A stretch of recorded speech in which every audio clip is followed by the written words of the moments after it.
Que a primeira palestrante do dia já atrasou, por isso que a gente vai começar atrasada. Ela chegou atrasada, não foi culpa do evento, foi culpa da palestrante. Já está aparecendo aí, né, na filmagem. Os alunos de casa já estão assistindo? Tá, então tá. Pessoal, estou tão feliz. Mais um dia aqui com vocês, mais um semestre com vocês. E esse ano a gente vai juntar 2 cursos, que é enfermagem e radiologia. Cadê o pessoal da enfermagem? E o pessoal da radiologia? Hoje vai ser dia de conhecimento. Vocês receberam a programação do dia de hoje. E amanhã vão ter os minicursos e a apresentação dos trabalhos científicos. Então, espero que vocês hoje fiquem até o final aqui com a gente. Vamos dar um intervalo para o almoço de meio-dia e vamos voltar às 14 horas para continuar as palestras da tarde, tá certo? Vai ser um dia enriquecedor de conhecimento para vocês. Então, eu vou chamar aqui um professor queridinho da enfermagem, depois vai vir uma professora queridinha da radiologia, para apresentar os palestrantes. Então, eu vou chamar agora de manhã para apresentar a palestrante, a primeira palestrante do dia, professor Lênio Pontes.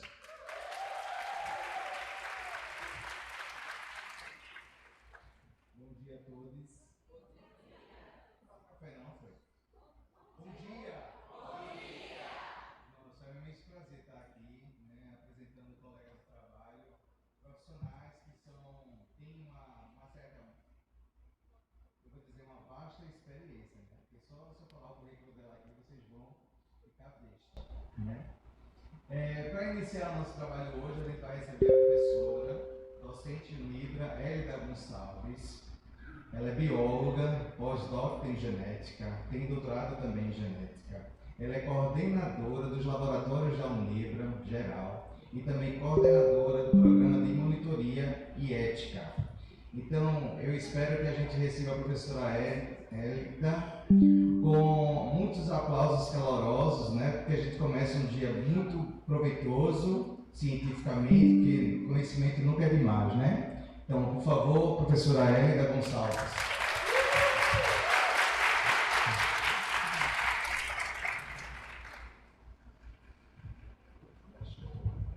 Bom dia, pessoal.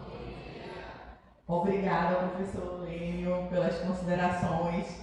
E acho que colocou esse currículo, mas a gente está aqui no mesmo nível de troca de conhecimento, de informação.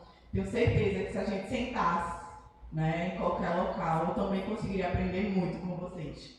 Eu trouxe algumas informações sobre as perspectivas, né, com relação aos exames laboratoriais, e espero que vocês consigam absorver um pouquinho, e qualquer dúvida que vocês tenham, vocês podem fazer perguntas ao final, ou, se preferirem, também tem o meu contato de rede social, vocês podem falar diretamente comigo, tá bom? Bom, então assim, o que é que nos aguarda? Bem significativo, tá? Estima-se que em 2017, né, foram mais de 35 bilhões somente com medicina diagnóstica. Foi para acordar, não foi? Somente com medicina diagnóstica, esse montante foi acumulado em 2017. E isso já superou a marca dos 40 bilhões para o ano de 2020. Então, agora para 2022, eu creio que esse valor ainda é mais robusto. Tá? E quais são os profissionais que estão envolvidos, né, nesse processo dos exames laboratoriais? Primeiramente, a gente vai ter sempre o corpo técnico, né, que está ali diretamente, seja do momento da prescrição daquele exame até o momento da coleta e o laudo que é fornecido e a interpretação do mesmo, que, né, envolve, né, desde médico, biólogos, profissionais da enfermagem, farmacêuticos, biomédicos, mas também tem todo um staff, né? Tem todo um apoio que está ali relacionado ao pessoal dos softwares, da gestão, da logística, né? Da compra de insumos e materiais para que seja possível a realização desses exames laboratoriais, seja ele o exame mais simples que a gente possa realizar no paciente, como por exemplo um hemograma, né, tão rotineiro, até os exames de alta complexidade, como por exemplo os exames moleculares ou os exames de imagem, tá? E quando a gente pensa em exames laboratoriais, existe uma legislação vigente, tá, que regula as clínicas que prestam esse serviço à população, né? Quais são essas clínicas, Hélida? Hoje a gente tem participando desde clínicas particulares até mesmo grandes laboratórios associados a hospitais e também o serviço público de saúde, que também fornece à população métodos de diagnósticos com as mais diferentes técnicas possíveis. Bom, mas para que isso aconteça, existe uma regulamentação.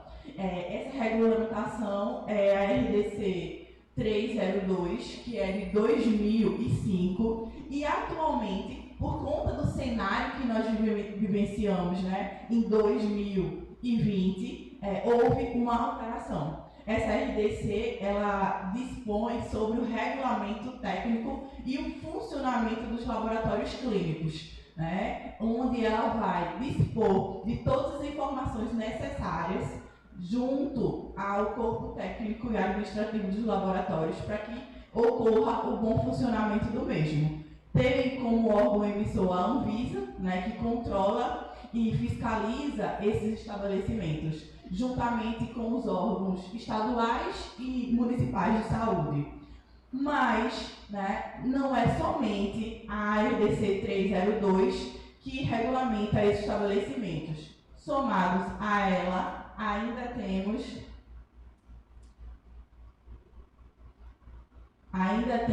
a RDC 364 e a RDC 306. A RDC 306, ela dispõe sobre o regulamento técnico para o gerenciamento de resíduos nos serviços de saúde, porque, né, atualmente a gente precisa discutir sobre o descarte desse material. A gente começa a pensar que, enquanto profissionais de saúde, talvez esse não seja um problema meu, vai ser um problema da empresa terceirizada, mas enquanto cidadãos isso precisa ser completamente discutido dentro da comunidade, né? E existe a RDC para regulamentar esse descarte correto, né, e esse armazenamento nos estabelecimentos. Além da RDC 306, né, existe a RDC 364, que é de 2020, é uma RDC que veio, a Anvisa publicou a RDC 364, suspendendo inclusive a 364, suspendendo a RDC anterior, né, a 302. Entretanto, essa RDC ela é de caráter temporário, mas atualmente não saiu nada revogando-a, então ela continua vigente no momento, né? E ela regulamenta os laboratórios, tanto federais, para o diagnóstico da Covid-19, como também outros estabelecimentos que façam, né, e que realizem esse procedimento. Bom, o cenário, né, da pandemia, ele trouxe várias mudanças para as clínicas laboratoriais, né? Até mesmo para os grandes centros de diagnóstico associados aos hospitais de maior referência. Com a necessidade de um método de diagnóstico rápido, eficiente, sensível e barato, né, começou a estudar e a perceber a necessidade de novos protocolos. Então, esses protocolos demandam de testes cada vez mais rápidos para que haja uma triagem em larga escala, né? Quando a gente tem uma população muito afetada, eu preciso conseguir, né, fornecer um laudo de forma sensível, rápido, a baixo custo para esses pacientes. e que utilize, na medida do possível, a menor quantidade de amostra desse paciente, que, se possível, ela também seja o menos invasível, né? Então, são vários parâmetros que precisam ser analisados para que a gente consiga colocar no mercado algo que corresponda a todas essas expectativas. E é isso, né, que a gente vai falar um pouquinho para esse cenário que vem cada vez mais se atualizando. E quando a gente fala sobre novos métodos que sejam mais rápidos, mais sensíveis e que consigam diagnosticar uma grande quantidade de pessoas, os métodos moleculares, eles com certeza, sem sombra de dúvida, eles, né, têm uma, como é que eu posso falar? Ele tem uma vantagem significativa frente a outras ferramentas. Eles são absurdamente sensíveis, né? E com o passar do tempo tem sido cada vez mais acessível à população no que diz respeito ao custo. Infelizmente, há 10 anos atrás, boa parte da população jamais conseguiria utilizar um método molecular se não fosse pelo Sistema Único de Saúde, porque até mesmo exames mais simples de doenças menos complexas ainda assim tinham um custo ali em torno de R$500, R$1.000 por paciente, e isso torna, né, inacessível a grande parte da população que não tem esse poder aquisitivo. Além disso, é um teste cujo resultado, né, é rápido. Em menos de 1 hora a gente consegue diagnosticar grande parte das doenças. E os métodos moleculares, se você deve estar aí pensando, eu não faço a menor ideia do que ela está falando, com certeza, talvez você não saiba por esse nome, mas todo mundo ouviu falar durante a pandemia da PCR, né? A PCR convencional, e aí todo mundo que nem sabia o que era uma PCR convencional simplesmente já começou a entender, né, ou obter algum tipo de informação, mesmo que, né, na mídia, de forma mais popular, sobre a PCR em tempo real, né, que é algo mais rápido, mais sensível e que eu consigo fazer de forma automatizada. Dessa forma, a gente consegue fazer um screening na população com um grande número de amostras. E as ferramentas moleculares, ela tem uma vantagem porque a gente consegue fazer cada vez mais painéis personalizados. Então, estou falando do cenário de pandemia, mas existem algumas doenças crônicas que a população, né, vai passar aí ainda por muito tempo com elas, né? Uma delas é o câncer, né? As neoplasias são doenças crônicas multifatoriais e que podem ser, né, diagnosticadas com alguns painéis moleculares, tornando esse diagnóstico mais específico para esse paciente e também já direcionando para uma terapia mais adequada, né? A gente não quer saber somente se o paciente ele tem câncer de mama, se ele tem câncer de próstata, né? A gente quer saber qual o subtipo desse câncer, porque as terapias elas estão cada vez mais individualizadas. Então, para que esse paciente ele tenha um maior sucesso terapêutico, esse diagnóstico ele precisa ser o mais específico possível, né? E as ferramentas moleculares elas têm permitido isso, né? Da gente conseguir identificar quais são esses subtipos, né? Seja ele de vírus, de bactéria, de fungo ou até mesmo alterações a níveis genéticos, como por exemplo os cânceres, e trazido, né, isso para a população de forma bastante significativa. Obviamente que ainda temos alguns métodos dentro das ferramentas moleculares que apresentam um valor um pouco inacessível à boa parte da população e que tem sido cada vez mais comprado pelo Sistema Único de Saúde. Os painéis, inclusive personalizados, têm sido uma briga para ser incorporado ao SUS, né, para que isso seja de fato uma realidade nos próximos anos. E é isso que a gente vai ver. Eu acredito que daqui a uma década e meia, isso não vai estar somente acessível de forma particular, né, mas também alguns deles vão estar acessíveis ao Sistema Único de Saúde.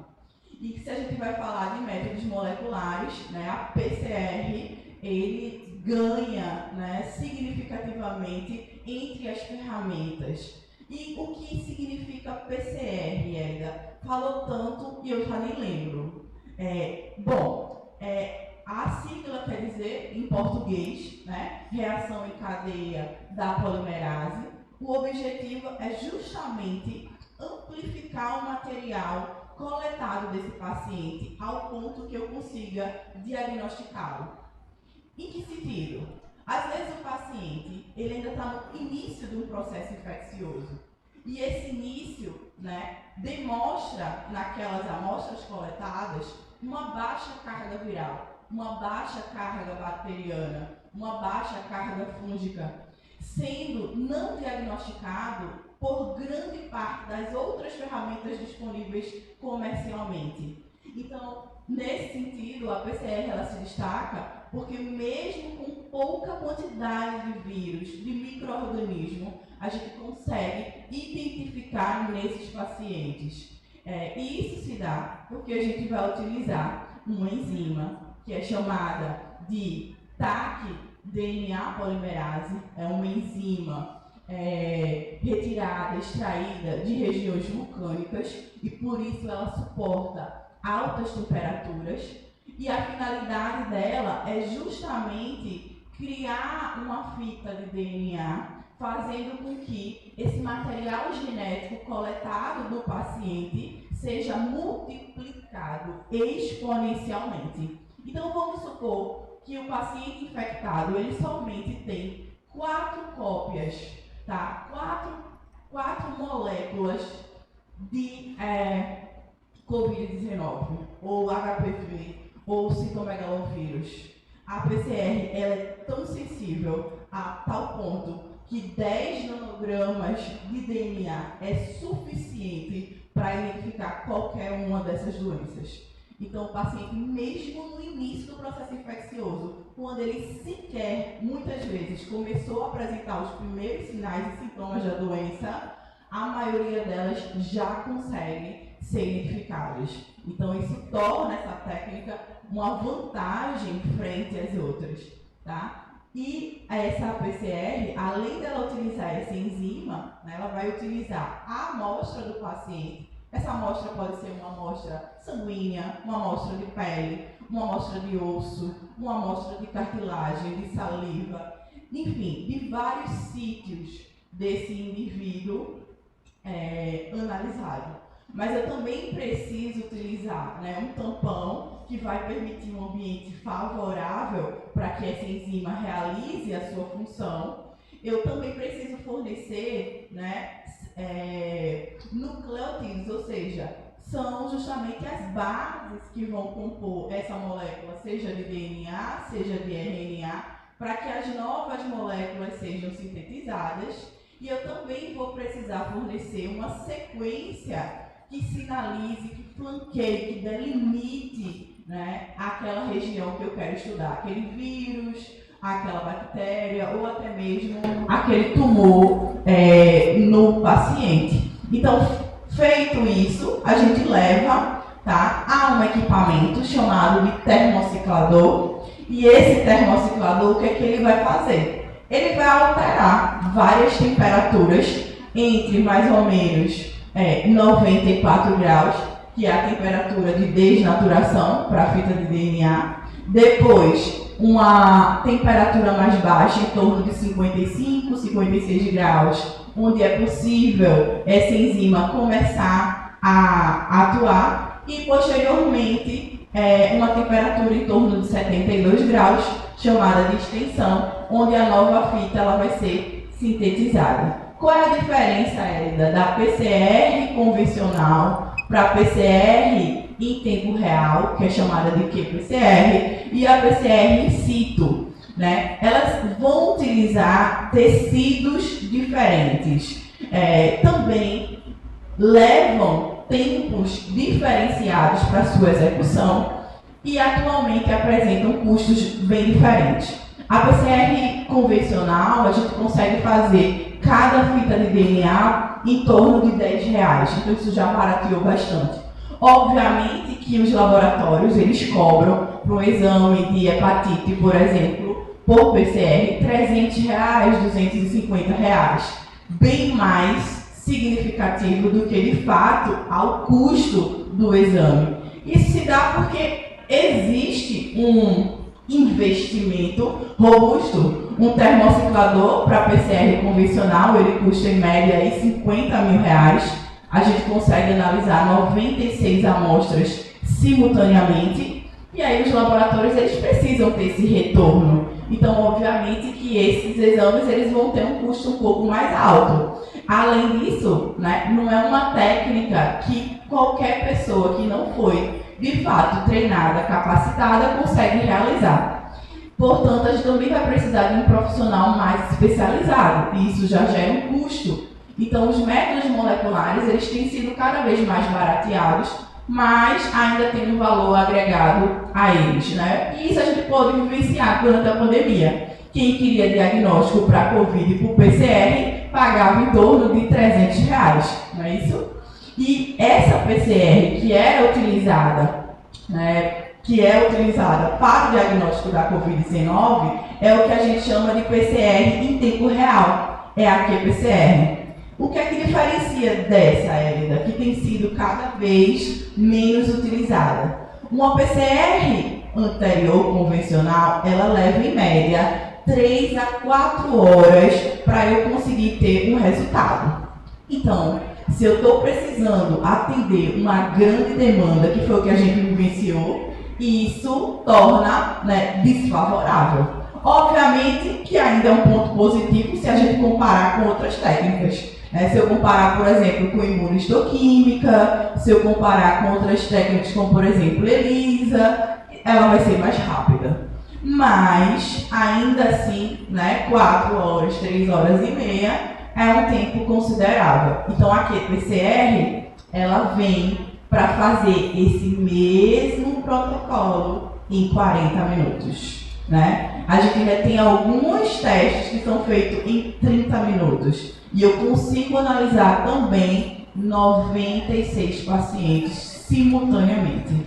E qual é a diferença? O que é que ela trouxe para conseguir ser mais rápida do que a anterior? É que o termociclador, ele utiliza um laser, tá? E esse laser, ou seja, essa onda de luz, ela vai excitar a molécula de DNA e essa sequência que é colocada, tá, juntamente à amostra, e o que é que as partículas virais têm na amostra daquele paciente.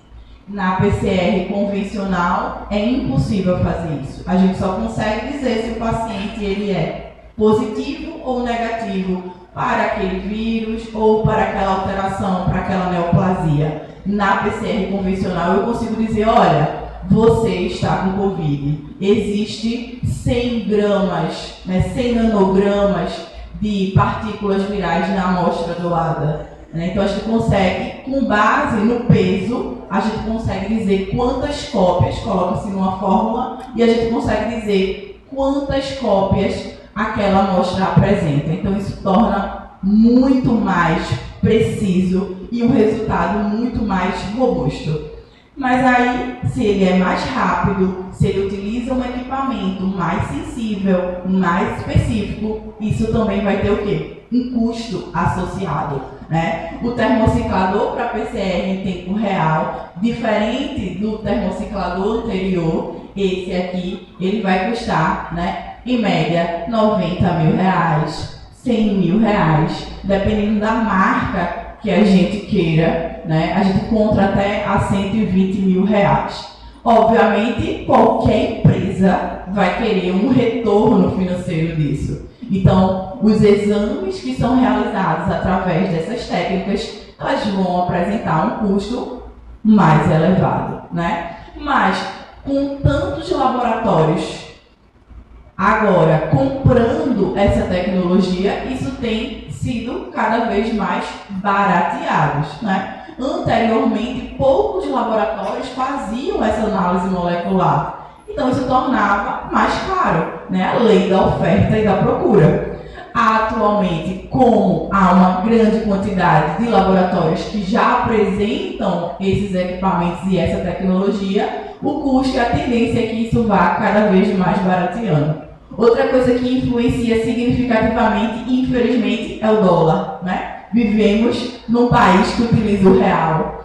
E tanto o equipamento como todos os insumos que são utilizados para fazer a técnica, eles são importados. Então, quando o dólar está lá em cima, obviamente que quando ocorre o processo de exportação, né, isso vai trazer, né, consequências no nosso mercado financeiro.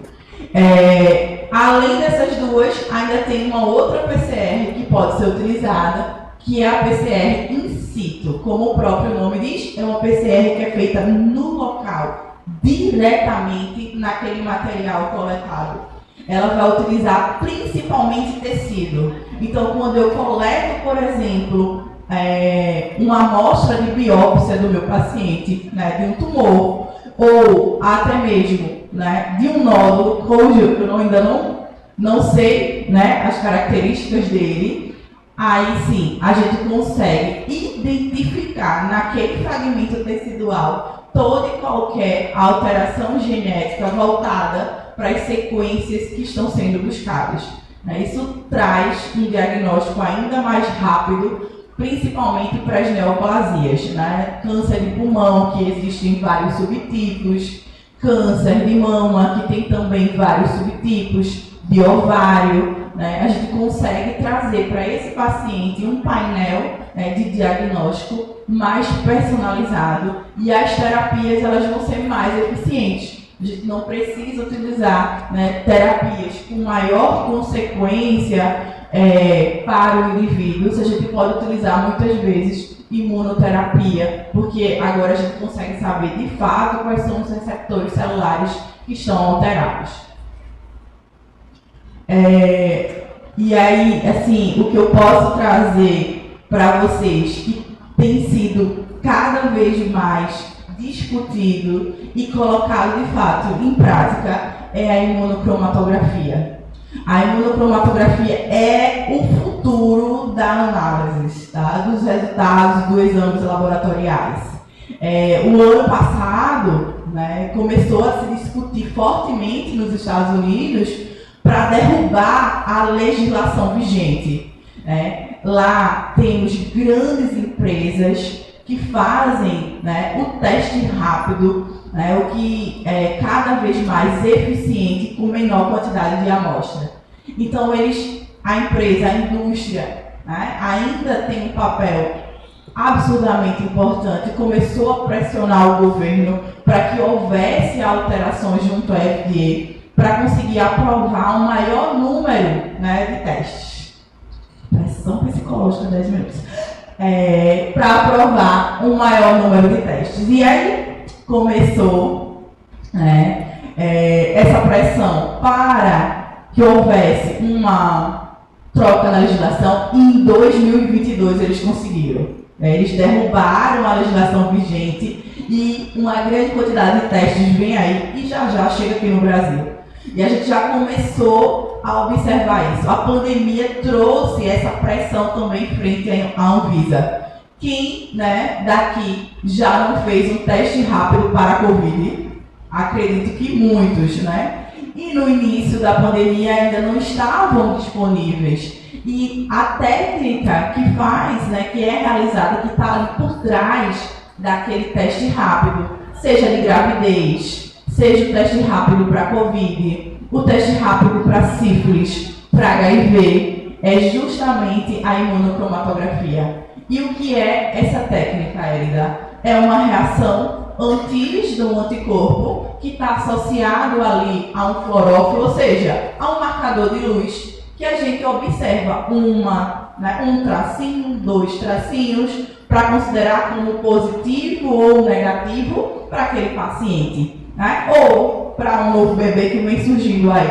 E no caso, quando o paciente ele tem uma amostra negativa, né, a gente vai encontrar ali somente o anticorpo, quando utiliza o controle, somente o anticorpo, e quando o paciente ele é negativo, a gente vai ter somente o antígeno. Quando o paciente é positivo, ocorre a reação antígeno-anticorpo, fazendo com que a gente consiga observar naquelas tiras. Né? Então, tem um controle que é utilizado para mostrar que o teste ele é funcional, né? E que ele está respondendo à reação. E o outro, né, o outro marcador é para esse paciente que ele é positivo ou negativo, né, para aquela patologia. E o que isso está relacionado, Érica? Bom, está relacionado que essa técnica ela apresenta um custo muito mais baixo. A gente conseguiu realizar agora, né, imunocromatografia, ou seja, teste rápido para COVID, por R$60 na farmácia, né, 65, R$80, comparado aos R$300 da PCR, a diferença ela é significativa. Outra coisa é que, enquanto a PCR convencional a gente tem um resultado em 45 minutos, aqui eu tenho um resultado no máximo em 15 minutos, que é o que o protocolo pede para esperar, mas antes disso a gente já consegue identificar se aquela amostra é positiva. E ainda um outro fator é a quantidade de amostra, né? As empresas elas têm trabalhado, né, de forma robusta para conseguir que cada vez mais seja utilizado menos amostra e que essas amostras sejam sem a necessidade de um profissional. Isso é o que tem ocorrido na maioria dos testes rápidos. Eu não preciso de um profissional para a interpretação, eu não necessito de um profissional para a coleta dessa amostra e eu consigo ter um resultado preciso. Há um problema, né, que vem sendo discutido cada vez mais, né, pelos órgãos fiscalizadores, é que isso seja mal interpretado, mal traduzido e que traga consequências, desde consequências emocionais para o paciente até mesmo consequências financeiras. Que você acha que está positivo, vai na farmácia, já compra o medicamento e já faz o uso de forma inadequada. E aí, para a gente fechar, ainda temos os exames de imagem, de forma para comparar entre exames anteriores. A gente percebe isso quando você vai fazer uma ultrassonografia e a clínica lhe diz: traz por gentileza o resultado anterior para que a gente possa comparar. Então, de ferramenta mais atual é que tem se investido significativamente em programas que conseguem armazenar uma maior quantidade de imagem, né, numa qualidade que seja boa, para que a gente tenha bancos cada vez maiores. Isso facilita para o paciente, que muitas vezes perde aquele exame anterior e não consegue trazer aquele laudo, e também facilita para os médicos que estão ali querendo discutir, né, aquele caso que porventura ficou alguma dúvida sobre a evolução, o crescimento, diferenciação de qualquer tipo de tecido. Né? Então esses softwares, o pessoal da tecnologia de informação tem tido um papel fundamental com o avanço nesses exames de imagem. Outra é que, né, as máquinas têm ficado cada vez mais rápidas e eficientes, o que diminui, né, a questão das manutenções. Infelizmente, a maioria delas ainda tem um custo bem alto, né, no que diz respeito à manutenção ou até mesmo conserto de qualquer peça atrelados a ela.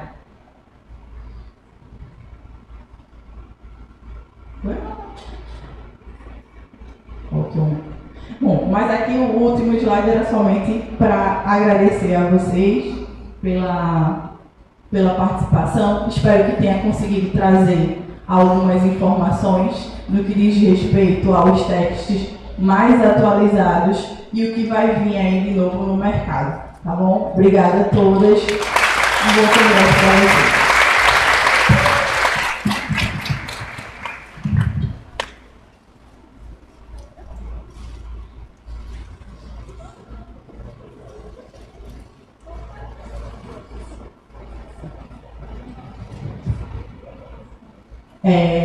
Gostaria de saber se vocês ficaram com alguma dúvida, se querem fazer alguma pergunta, se querem colocar algo, fazer alguma colocação. Não? Nada. Eu espero que isso seja um sinal de que foi esclarecedor e não um sinal de que ainda não entendi nada do que você falou. Porque senão, né, o meu papel aqui ele não foi alcançado, né, o meu objetivo ele não foi atingido. Mas qualquer dúvida, qualquer coisa que vocês queiram saber, né, de novo, se quiserem qualquer artigo associado a eles, vocês podem mandar, tá, mensagem para mim na minha rede social e eu mando para vocês. Eu tenho pastas com vários papers associados a esse material que foi amostrado, tá bom? Beijo grande.